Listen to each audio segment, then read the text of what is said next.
Welcome to Kettlebell Corner, where strength meets theory, where we take you on a deeper dive into all things kettlebells. And in this episode, we're going to talk about ladders. They may look simple, start low, climb high, hit your reps, hit all your goals, but are they really the best way to train with kettlebells? Well, we're going to cover where the ladders shine, where they fall short, and the ugly things to avoid when it comes to training with ladders. All right, Roger. Yeah. I'm Jeremiah Whalen, in case you don't know. That's Roger Parks. What's up, man? Princess Leia, gold bikini. You going to show us that bikini bottom? No, not right now. Okay. Perhaps later then. I don't feel properly groomed. Oh, all right. I'm just going to move on from that. Okay. First, let me explain what a ladder is for everybody listening. If you don't know, it's essentially taking your reps and raising them we'll say one for the sake of this conversation per attempt. I don't want to say set. I guess I don't know if that's right. We'll kind of get into it. But for example, I'm going to press 1 and 1 on the right, 2 and 2 on 3 and 3, and so on and so on. You go up. And we're going to stick this one to, let's just say, the press for now, for the context of this talking, Roger. And we'll explain as this goes along where else ladders could be used and where you shouldn't lose them. Sound good? Sure. Okay, good. You feeling good? Feeling great? Let's talk with the good, Roger. All right, some benefits. Okay. Sometimes we like to lay out a little more context, but I think we'll just go with here. Let's start with the benefits for a beginner. All right, so if you're a beginner, check this out. And if you're not a beginner, stick around. All right, first, technique. Now, how can these ladders help develop technique? And are they one of the best ways to use it, or is there something better? Tell me. Oh, if you're a beginner, I think it's a fantastic way to begin. You're not going with super high volume, which is good.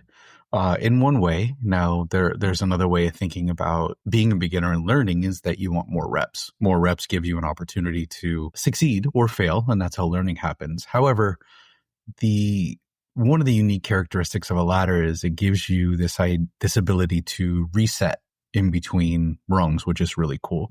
So you do your 1+1, one press each side, put the bell down, gives you a chance to reflect, gives you a chance to think, how did that go? What can I change? Is there a movement cue or a directive that I want to keep in mind? So I do think that this is a very effective beginner technique. Not the only, but certainly when it comes to kettlebells. I mean, if you're using kettlebells, the odds are you have some baseline fitness anyway. So let's assume that you do. The ladder method gives you an opportunity to reset in between reps, and for each successive rung, it gives you a little bit more exposure, but you're never going to get a crazy amount of exposure because generally ladders will cap at 5. That doesn't mean you can't go above. The ladder is a mechanism, so it's not a thing that you have to do a particular way. But generally speaking, ladders cap at about 5, and for the sake of this conversation, we'll think about that. So it gives for each chunk of work, it gives beginners an opportunity to do successively more while checking in each time, maybe, watching some film or getting feedback from someone else. And it's a very effective technique to learn without having too many opportunities to get it wrong. So if something gets away from you, you're not doing 7 bad reps. Maybe you're only doing 1 or 2. That makes sense. You talked about in that, you said there's a built-in rest. Now, the rest is going to be, I suppose it's going to be subjective, but is there any kind of general guidelines? Are you just waiting until you're like, okay, it's been 5 seconds, I'm going to go again, or it's been 2 minutes, maybe that's too long? I know what I've come across a lot with training new people in particular, when you set them out on their own, and sometimes this would happen in a kettlebell club class we used to lead, if you're letting people pace their own ladders, they do the 1 rep, and then almost 10 seconds later, like, all right, I'm going into rep 2. How do we set up the rest for somebody that's new, or in general for ladders? It's usually as needed. I like to give people, if someone is a beginner, I like to give them some parameters. If I'm working with someone, obviously we have a little bit of dialogue between rungs, and I usually just tell them in the beginning, like, don't be in such a hurry to check the box. And as we get through this episode, as this evolves, people will get a greater understanding that ladders are not just a thing that you do. It's at least not to use them effectively, that after your first rep is a check-in. So, maybe, that felt really good. Why? What felt really good about it? You don't want to be so overly analytical that you get out of your body, that you get out of the movement, but you should take a chance to reflect. It's not a race. Figure out what went well, what didn't go well, then go into your second rep. If rest is important, then designate it. And that's what I often do if it is important, but generally it's a rest as needed. This is all skill acquisition though, and learning how to auto-regulate your workouts is an important thing. Learning how to do that is a skill in and of itself. So people will get better at it. And you just need to understand that it is a thing. It is a thing that you need to get better at. It is a skill you need to build. How long do I need? This is, common with other types of kettlebell work in general, but you have to feel into the process. You're not always going to be on the time, or on a clock rather. Yeah, that makes sense. And when it comes to the number of reps per rung of ladder, so the reps are in that sort of thing. If you're a beginner and you're only pressing up to 3, do you need to climb to that fourth rung? If you can't quite get a fourth rep, if you know you're not going to get a fourth rep, do you push it, or do you just say, hey, I'm going to layer on these 3 reps, these 3 rung ladders, and just kind of work that until I feel good enough to get the fourth? Or are you always trying to push to that like failure state with a ladder, or never at a failure state? Well, in pushing to failure with exercise, it has limited benefit in very, very narrow applications. So, pushing to failure can be an effective technique if you're a bodybuilder. And some bodybuilders use this technique more than others, where you go to the point where your muscles just can't go anymore. But then you're building a lot of neurological fatigue. You require a lot more recovery, and it's going to take longer for you to build the strength or build the muscle that you need. So pushing to failure is generally something you don't do with kettlebell training unless you absolutely need to. Sometimes it has some limited application if you're building up endurance, let's say for the snatch test. Some people will have you do, however many reps you can do in this period of time, really push yourself. But beyond that, a ladder is not that, especially if you're a beginner. Your goal is to get good, crisp, clean movement that is successful. And it is almost always better to end succeeding than failing. Not that failure is necessarily bad, but you want to feed your brain success rather than failure. And people will, if they're failing a lot, it means that they're not really choosing wisely. And there are some people, and I don't disagree with this philosophy. I don't always use it, but I don't disagree with it. Some people will not fail. They do not set themselves up to fail a rep. They just won't let it happen. They'd rather underwork a little bit and make sure that they have those good successful reps and push right up to that edge, but never cross over. So no, you should not be pushing to failure every time. It really doesn't make sense, and it's in general a bad training philosophy, at least as it relates to kettlebells. Yeah, and I like that. And to your point, I'll use myself for example. Today, as a matter of fact, I was working double kettlebell press with the 32, but I was working a ladder and I was cleaning before each press. And I don't know if that's always the case or if that's something the beginner should do. I was using it for a particular reason. And when I got to the 5 rung the first time through, as I went back down the ladder, 1, 2, 3, I knew on my third clean that I was really laboring to get it up there. And yeah, I probably would have got the presses up, but I felt it good to kind of stop at that 3rd rung at that point and kind of quit while I was ahead and say, hey, that was good. That was good. And I did finish off with some double push presses just to kind of just add a little bit more higher volume. But aside from that, that doesn't count for today. But I think that's a good example of, even if you're advanced, taking a moment to just stay on the right side of that. And yeah, teaching my brain that it's success, because I failed many presses, Roger. I don't know if you know this or not. All right, let's go ahead. Hold on. I don't want to gloss over this point because I think it's important, is that you didn't avoid the work, right? You just switched it up rather than leaving those ladders where they were, you filled in with a push press, which is mechanically a similar movement. It's not identical, but it's going to give you some carryover. It's going to give you some benefit if you are working your press. Teaches you some lessons that you might need. So you're modifying the work rather than just skipping it entirely. And sometimes skipping is the thing to do, but if you don't need that, then do something that might be mechanically similar. And in this case, a push press, even a push press maybe with a slow negative. So delaying the way down on the press. That's a solid way to continue to get your work done, build progress without getting a bunch of bad reps in. Yeah, and I use that with a lot of newer trainees that I have to. Everybody wants to be able to press as much as possible all the time, and it's just not a reality when you're starting out, especially. So we incorporate that push press too. So I take a dose of my own medicine right there, Roger. All right, you're a little more advanced, and this could apply to the beginners a little bit, but let's talk about training heavier without burning out. First, Roger, can you help people decide what the right bell is for heavy, if maybe some parameters around that, and how could they handle this sort of training and still get that strength without that burnout? One easy way to do that is to think about what fits within the container. So in this case, you have a container. A ladder is a container. That's where you're putting your reps.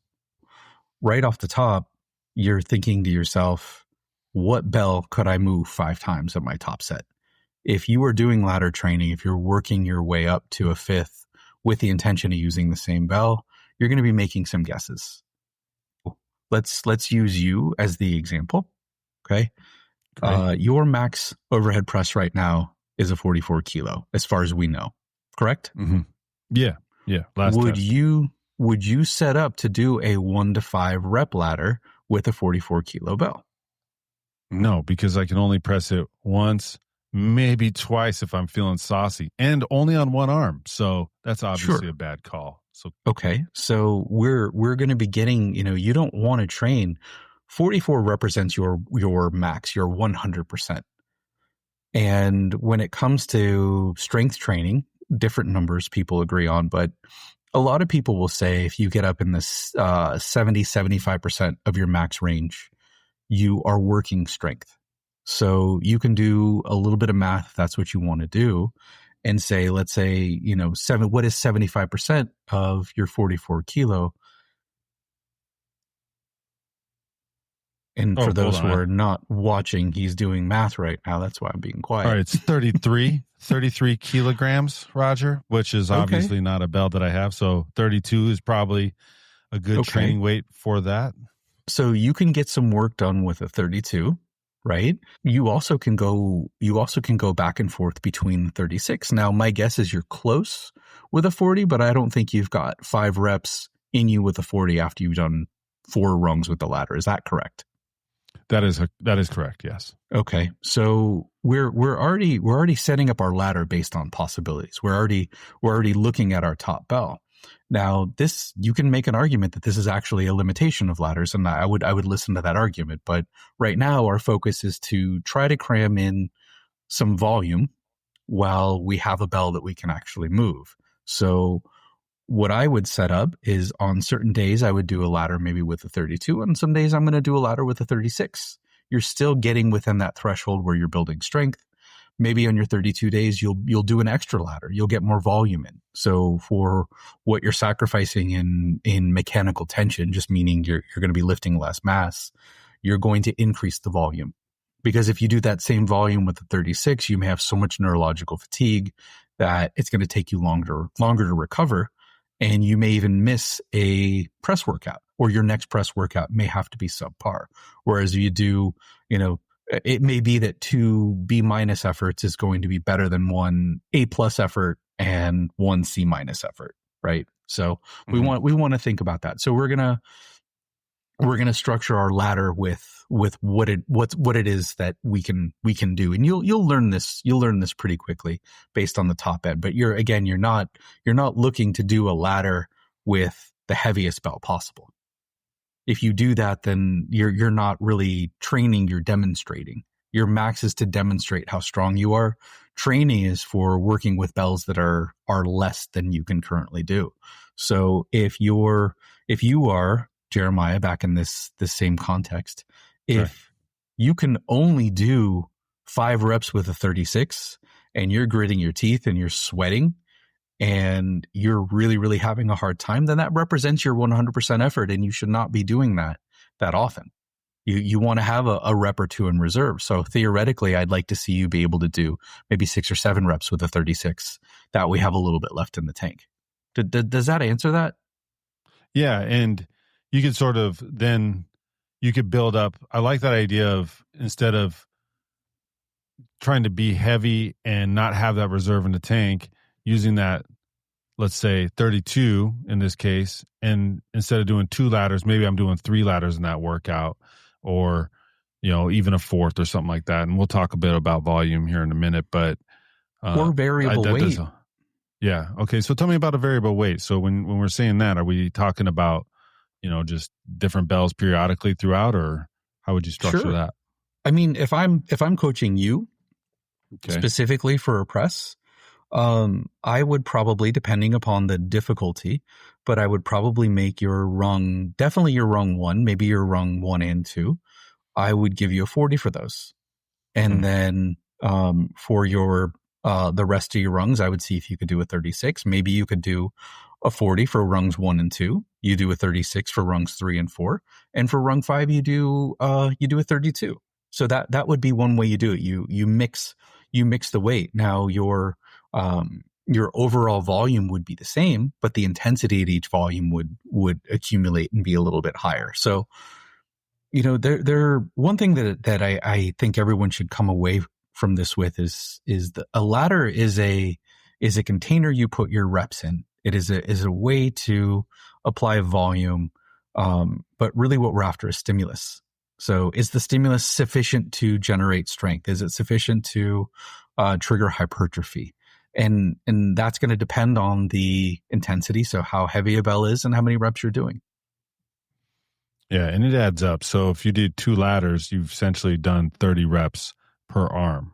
So sure, that's going to get into some of the potential limitations, or some of the bad, if you will, Roger, with ladder training. And one of them is some of that hidden volume, because they do add up fast.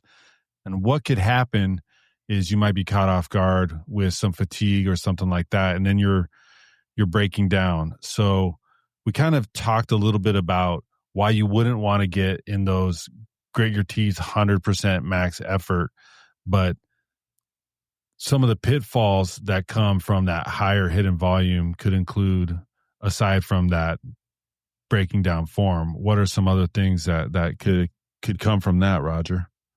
I don't want to gloss over this point. I want to spell this out, and it's something that you just hinted at, but I want to make this explicit. So those rep max charts you'll see in books, like this is your 1 rep max, this is your 3 rep, 5 rep, 10 rep, et cetera, et cetera. Yeah.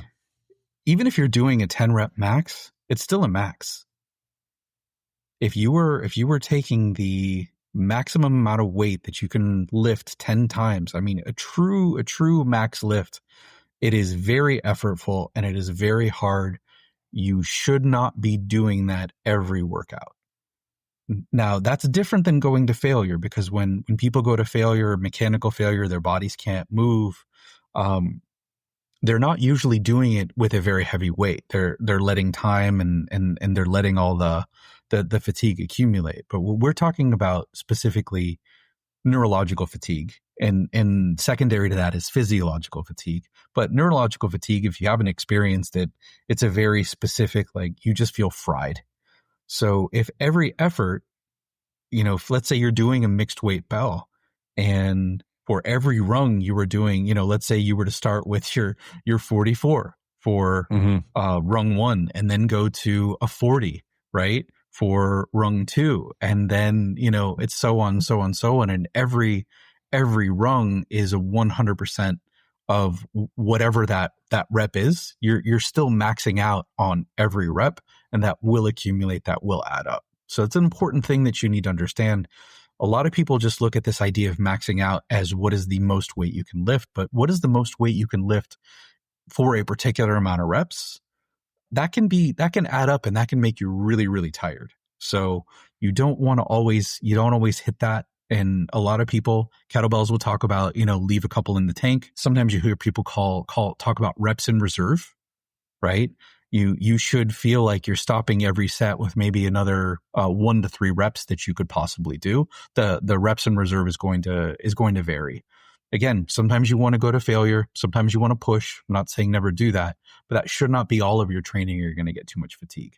So that being said, a lot of the hidden volume is incidental, meaning you're doing too much work with a bell that you're having a hard time managing. And that's one of the important things you can do. When you're doing your early ladders, your early rungs, it doesn't feel very hard. Maybe you think, oh, I'm going to do 5 ladders. That's a lot of reps.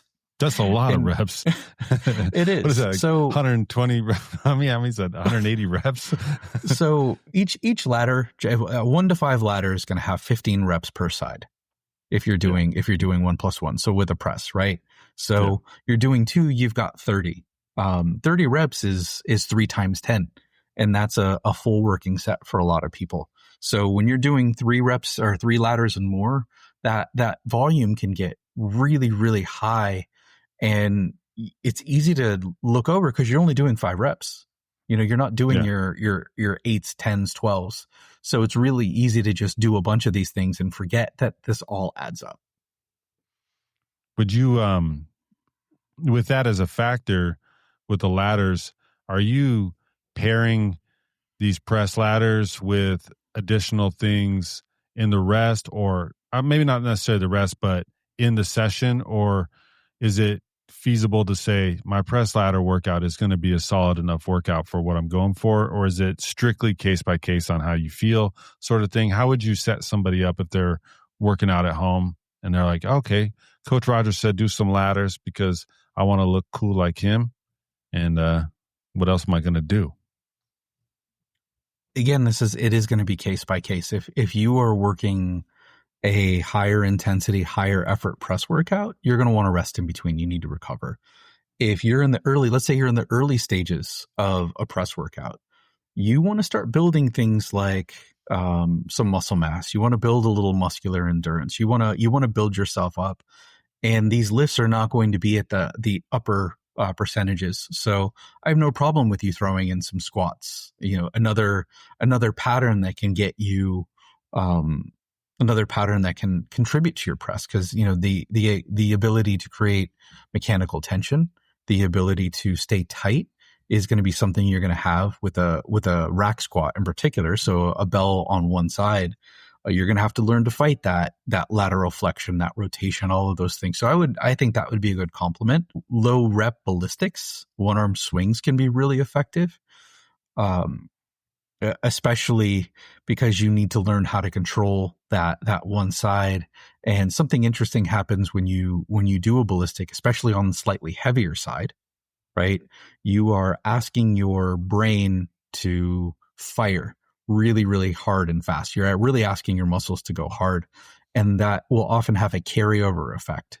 So as a something to experiment with a lift, sometimes doing a couple, let's say, heavy-ish swings, not so heavy where you barely move the bell, but something where you move something substantial, but you move it very quickly, immediately go into a heavy press or a heavy squat, and very often you'll find that bell moves easier. So it is going to be case by case. But what I would say is, if you are pressing and it's a heavy press session, you're toward the end of the program, you're working your heavier bells. Rest, hang out, do what you need to do. If it's earlier on, get the rest of your work in, because you want to accumulate volume. You want volume to train you at the beginning of a program. So get as much of it in as you can. You're using lighter bells, do your squats, do your presses, do them together, throw in some planks or some carries, whatever.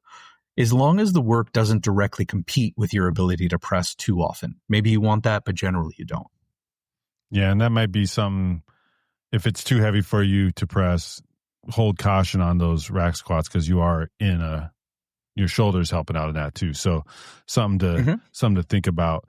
One thing I want to say that's sort of in the bad category for this particular thing is, and Roger, I want you to kind of talk on this a little bit as well, is that they're not ideal in this sort of scenario for ballistics. Now, I mentioned at the beginning, we're going to couch it in the context of press. And the reason I'm saying that is because when it comes to ballistics, you're doing a 1-and-1 swing or a 1-and-1 snatch, maybe the snatch if it's like a heavier snatch or whatever, but then you're 2-and-2 swings. It's not going to probably train you the right way that you'd want to get out of those ballistics. Am I correct in thinking that, Roger? Or why is that considered a bad for this sort of training? Can you use ladders for ballistics? Let's hear Sure, you can. I don't think it's necessarily bad. I just don't see a huge advantage to it. As you are moving into skill work, let's say you're snatching for the first time, I love a 1-to-5 ladder. I think that's great because you're hyper focused on each individual rung. You're analyzing, you're seeing what went well, what didn't go well, and you're doing very low volume, so there are fewer opportunities to hurt yourself. So in this case, I think a 1-to-5 ladder could really shine. But once you get up to the point where you're doing your ballistics, I don't think ladders are generally going to train the physiological things that you want to train very well. Because generally you're going to do lower rep swings, and you're going to do them with very high intent, meaning you're going to work really hard, and you're going to do them for a short period of time because that's going to build your capacity, or you're going to do them against the clock, which is going to build your muscular endurance, or your cardiovascular endurance, rather, strength endurance. So it's not that you can't do them. If you did a swing ladder, 5, 10, 15, 20, 25, 30, right? That's a lot, but I mean, count that, add that up. How many swings is that? If that's the case, though, the main thing that I think you're going to be training is your forearms. Right. Oh, and like just simply holding on for that long, pretty much. Yeah. So, I like time as a variable. Either you're going to do low rep and you're going to go really hard and you're going to work what a lot of people call power, or you're going to work on a clock and you're going to do a manageable amount of reps, and you're going to work to rest ratios. So you're more directly engaging with the things that you're trying to change. So again, it's not that it's not bad. It's just I don't think it's ideal, which is why I don't do it very often. All right, that makes sense. You mentioned in our prep, stagnation risk is something that might fall into a limitation or the bad, if you will, for this. What does that mean? What do you say stagnation risk? Does it mean like you're not going to progress with a ladder, or you have to be more hyper aware of how you're progressing with the ladder? It could mean that when you're only doing 1-to-5 reps, and this is common, I've fallen into this pattern. If you're only doing 1-to-5, then your muscles don't have the capacity to do more. And when you're looking at, any goal for the most part is going to benefit from hypertrophy, more muscular strength, making your muscles bigger. And 5 reps is not the best number to do that in most cases. So if I never get above 5, if I never go into 10, then I'm probably missing out on some muscle growth. And there's something to be said with just novelty, that this is different. My body and my brain have to figure it out. So I'm going to get results because of that. So yeah, I do think that it's, it can just get boring if all you're doing is, I'm going to start with my 16 kilo bell. All right, I want to do 3 1-to-5 ladders, and then I'm going to move up to a 20 kilo. And, once you get up higher, if you ultimately want to get 40 plus, maybe you start doing variable weight, but for the most part, the structure is going to be the same. You're not going to expose yourself to novel stimulus, and you're probably going to be missing out on some adaptations. So for me at the beginning if I'm doing a strength block, so right now we're both training to recertify our strong first level 2. So we need to do a half body weight press. At the very beginning of this strength or this program that I started, I was doing higher reps, lower relative intensity. So what I mean by that is lower percentage of my maximum bell, but I was doing sets of 10. And by the time I got done with my sets of 10, I had my press. It was some novelty. It was the fact that I rarely went above 10. My shoulders got bigger, my triceps got bigger, my chest got a little bigger. And it was just all in all an easier feat. But then now I'm going and I'm refining and I'm working on the next bell up because I want to press that with more regularity, and then I want to get doubles of that. So, I'm still using the program, but I made progress by the novel stimulus. So you can't stagnate doing that. So there's nothing wrong with surprising your body and saying, hey, even if you're doing, I'm going to do 5x5. Yeah. You're getting more volume at a with a heavier bell. That's going to be more of a true strength workout, and it'll be more taxing, but you also might get some benefit from shaking things up a little bit. Well, yeah. And you might, that's kind of interesting, because if you do the 5x5, you're 25 reps per side. Where if you do the 2 ladders, you're 30 reps per side. But the difference being, you're now, every time it's that top rung, every set is 5 reps. So that's exactly where the right. volume, that's where that volume plays in, and where you're going to have to be engaged longer for that. And you might find that you can do a rep ladder with 30 reps, right? You might be able to do 2 ladders per side, or however you want to think about it, with a bigger bell than you can with a 5x5, because you only need to do 1 top set with 5 reps. And that is one of the virtues of ladder training, is that you can get the same volume or more volume with a heavier bell. If you're doing 30 reps, think about the bell size that you'd have to use. If you're doing 2 ladders, 30 reps per side, that's 3 sets of 10. Yeah. What size bell can you press for 10 reps? You can do a 28 for 10 reps. I've seen you do it. Roger, I can do a 32 for 10 reps now, but that's because Okay. I did that novel stimulus at the beginning, made my muscles bigger.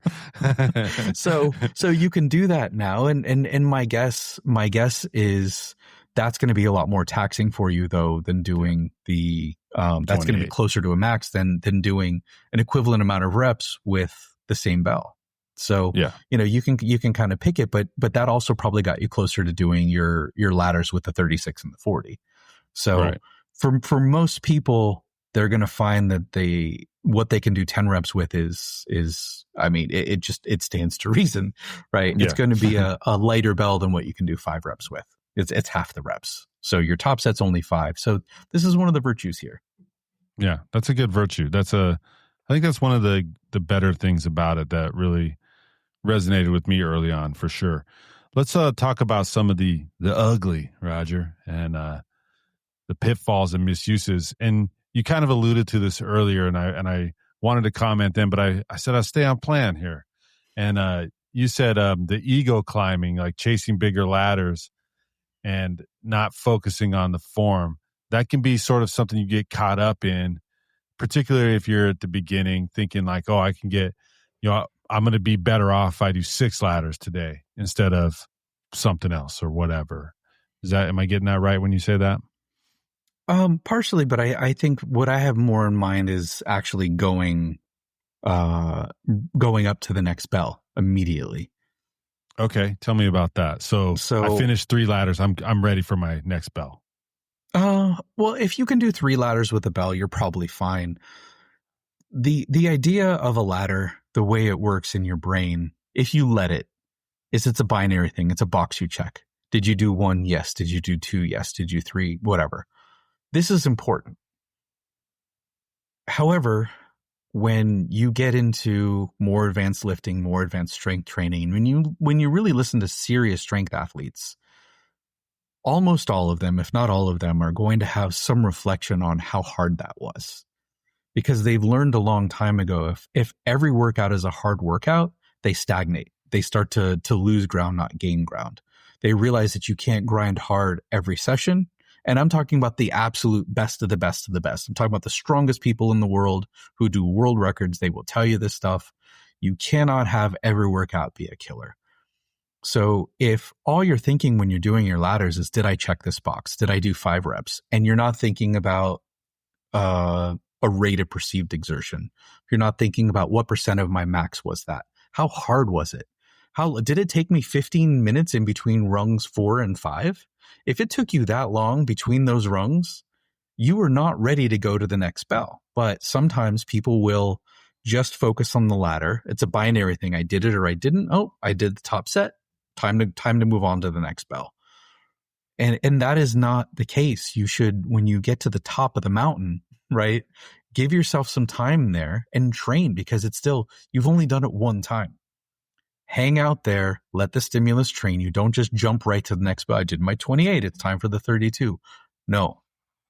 It doesn't mean that once you get to the 28, you can't start working with the 32 for single reps. Cool. Try it out.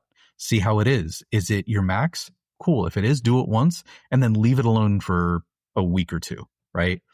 But the ego climbing tends to just look at the ladder as, I check these boxes, let me move on to the next one, rather than, hey, I've got a long time to stick in this area and still get lots of potential. Remember this idea of minimum effective dose. We want to get benefits with as little stimulus as possible because it gives us room to grow. So that's more what I have in terms of the ego climbing. Yeah, so it's not the bro down where you're putting 2.5 plates on every time you do a rep. What about you said in here there's the frustration factor, and that's long ladders and just feeling like you're never going to finish them. This is something that I know some of my press workouts in the past have been this sort of way, where it's like, oh my God, it's just, I have so many ladders, I'm not into it today. And that can be a bad thing for you. So I think it's one of those opportunities where you can circle back to something we discussed earlier, where maybe you stop your ladder a little shorter. Maybe instead of, oh, I got to do, whatever your ladders, maybe it's 3, maybe you're beat down, and you adjust yourself to doing a 1, 2, 3 ladder, 1, 2, 3 ladder, 1, 2, 3 ladder, something that where you're able to tick that off a little bit sooner, get that, still get the volume in. Maybe you're doing an extra ladder because you've lowered it down. But that could be something that creeps up on beginners particularly. Would you agree with that, Roger? I would, and I think that it's also important to realize this is goal dependent. So if your goal is hypertrophy and you're just like, I have to do how many ladders in order to hit this volume, it's probably better to do straight sets. Mm-hmm. And this does get a little tricky. We probably should have talked about this a little earlier. This isn't the ugly part of ladder training, but it can be the bad part about ladder training. Is it can be a little difficult to categorize. So the way I look at hypertrophy training with kettlebells, it's incidental. It just happens as you use them. I've never gone through a training program with any goal and not increase muscle mass. Personally, I've never seen a student do the same thing. They always get something. Am I claiming that kettlebells are the best way to grow muscle? Absolutely not. But it's not my goal. It's not what I'm trying to do. If that's what I were trying to do, I would go to bodybuilding because that's what they excel at. So the hypertrophy training is incidental.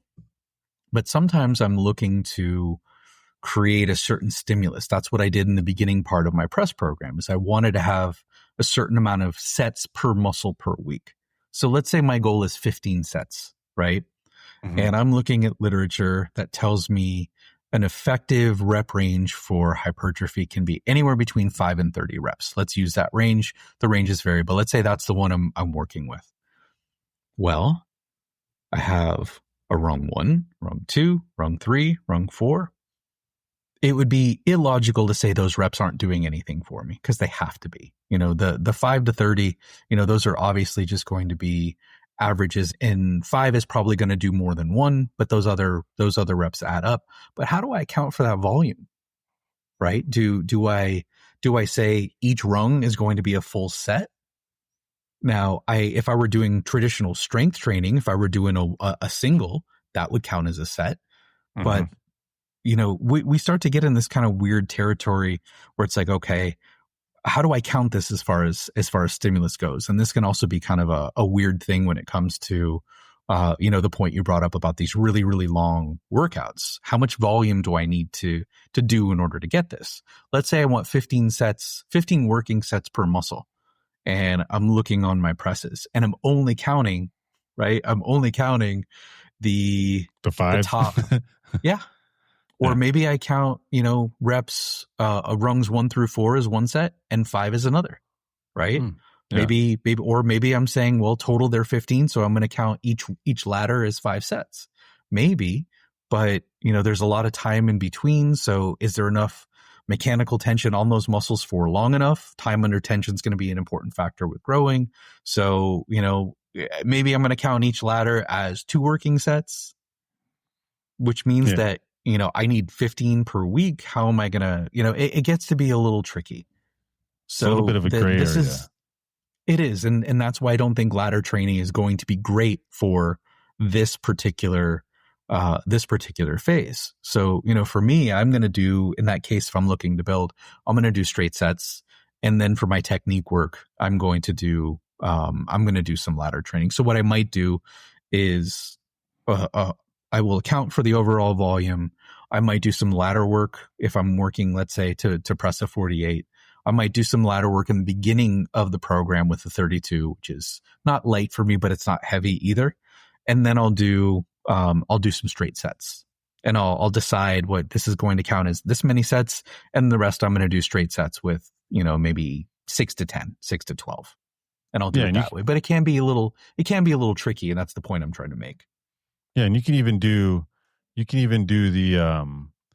the sort of like take the total instead of like thinking about X amount of working sets.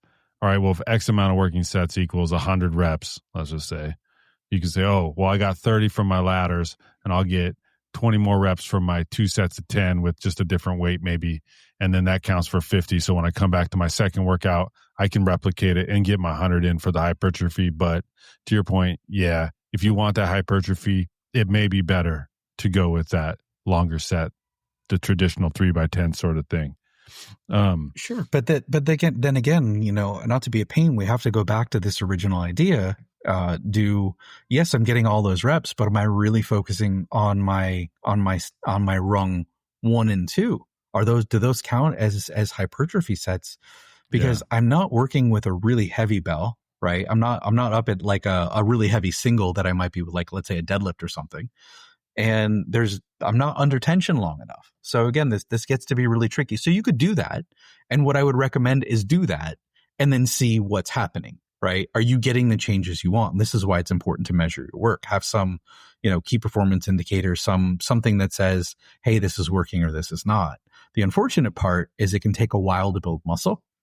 So, you got to be in it for a minute before you got to pivot. You do. So, I don't want to wait 3 weeks to realize that I've lost 3 weeks and I've made a mistake, right? Which is why I don't think ladder training is effective for that particular goal, or not as effective. You can do an experiment, and if it doesn't matter, it doesn't matter. If hypertrophy becomes incidental, then cool, you're going to get some at some point, but how much, I don't know. So again, it always goes back to context. It always goes back to goal. All right. Well, let's talk a little bit of practical applications and wrap this up for the people. So we talked a lot about the press. Is there any other particular exercise or lifts that ladders are going to lend themselves to particularly well in your mind, Roger? I'm a big fan of ladders for pull-ups, because pull-ups can be challenging for people. So it's a really great way to slowly build up those reps. Not necessarily, you're going to have to get your first pull up, and, you don't want to say, oh, I just got my first pull up and automatically I'm going to go up and get 2. You're going to have to take some time there, right, in order to build that up. But I do think that, you can work with some singles for a while and then start to build up, some general strength, some tissue tolerance, some know-how, and then you can get to a point where you think maybe at a max you could do, let's say, 4 or 5 reps. You start with a 1 to 3 ladder, and you just start working those all the way through. That becomes you do a couple of those rather than challenging yourself to hit that 4 and that 5, right? Which you're going to fail at some point soon. You just stick with 1 to 3, 1 to 3, 1 to 3, and you get that volume in. And then when you're comfortable, you have it, you add that 4th rung, right? This is a way to do it. There are lots of ways to do it. You can do them for higher volume. Once you get up to the point where, maybe you can do 12 to 15 pull-ups, then maybe you want to do a 1 to 10 ladder. Right. And you can do them over days. There are a lot of things you can do, but I think this is a good skill to do this for many people. Now, if you're one of these people who's doing, Sets of 30? Then no, probably not. Not for 30, you. 60, Unless 90 you're doing a pull-ups. weighted. Yeah, weighted. Yeah, add some weight, add some more challenge to it. I agree with that. And what you kind of described right there for the people, we've mentioned this in our programming episode. It's the 1-5-1. So the 1 is those singles, the 5 then subsequently is the ladders. And, that's just a good little framework to safely and smartly, is that a word? Smartly train. Sure. It is today. You know me. Yeah, we conversate, okay?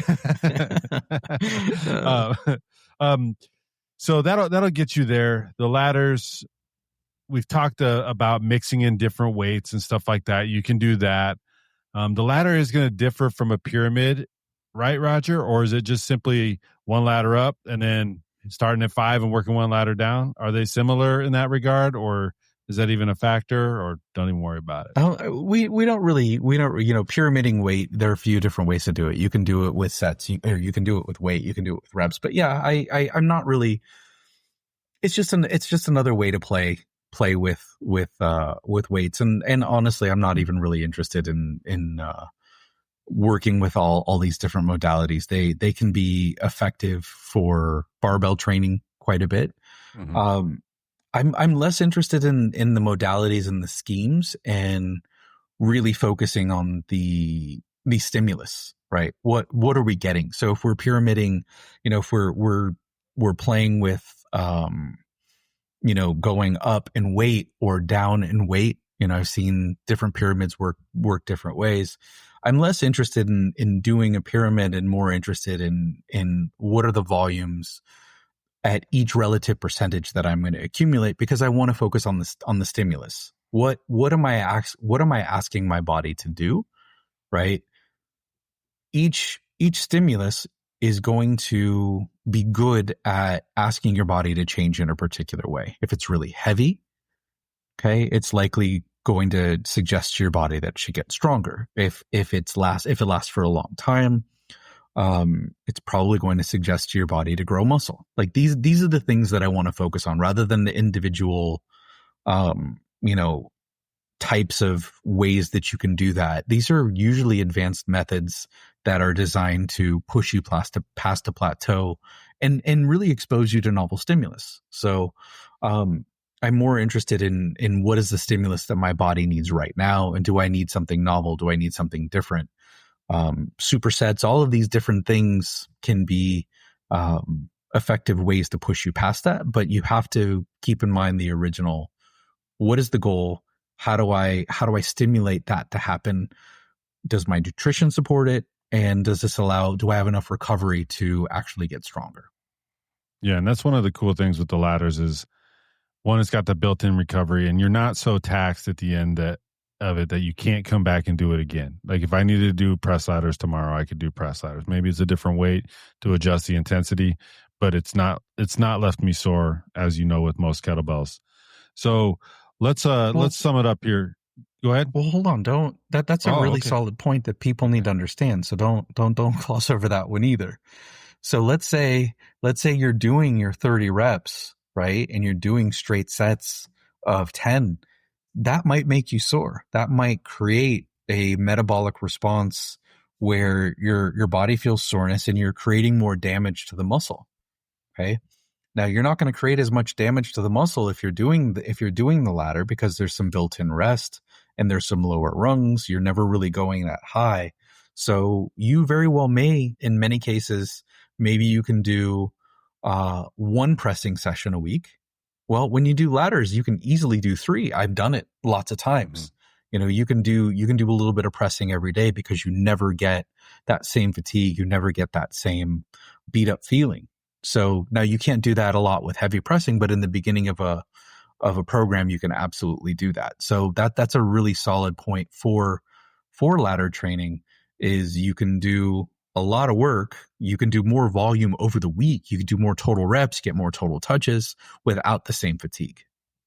The downside is you're also not going to get the same stimulus to the muscle, because if you were, then you would create more fatigue and you'd get more soreness. So sometimes it might work in your benefit. Sometimes it might work against you. And it might be somewhere you mix into two, like if you're a beginner, you're going to get some really good solid form development out of using your ladders.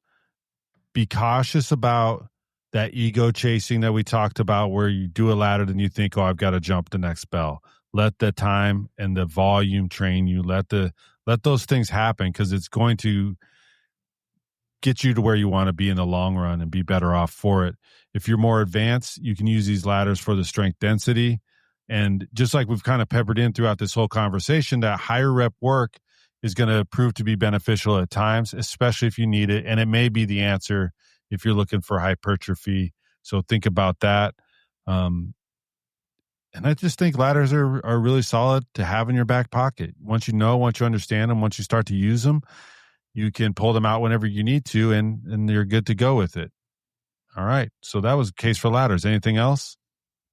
No, I think we probably talked about them more than people really care to hear. Oh, they're like, whoa, that was a lot of ladders. Speaking of ladders, did you know if you download the Bells app on the Apple App Store, we have a quick start function. You can just fire up the ladders right then and there.